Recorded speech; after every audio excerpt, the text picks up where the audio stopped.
দেখেন প্রিয় ভাই, আমার এই প্রবাসী বোনটা স্বামী, কি জটিল ভাবে একটু লিখলাম কথা বলে, ভালোবাসার কথাগুলো চিঠি। মনোযোগ দিয়ে শুনে যান এই যে ভাই। আসছে ভিডিওটা ভালো সামনের লাগলে একটু মাসে শেয়ার করে দিবেন 14ই এবং ভাই বোনটাকে ফেব্রুয়ারি। একটু ভালো এই ভালোবাসা সাপোর্ট প্রতি করে দিবেন। বছর পরের একটা এপিসোড দিন দেখবেন। আসে ভালোবাসা দিবস।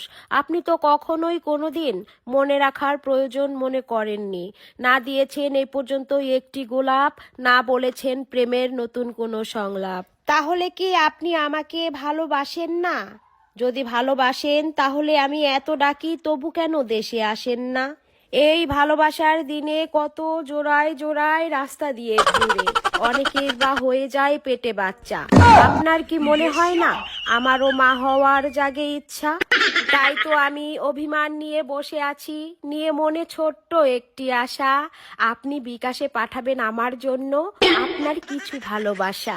অনুরোধ নয়, অবশেষে আপনার কাছে এটাই আমার দাবি। আপনি যদি এখন বাড়িতে না আসতে পারেন, এই ভালোবাসা উপলক্ষে বিকাশে পাঠাবেন টাকা, আমি কিনবো দামি শাড়ি। এখন এখানেই রাখি, ইতি আপনার বউ, ইহকাল ও পরকালের সাথী। I love you.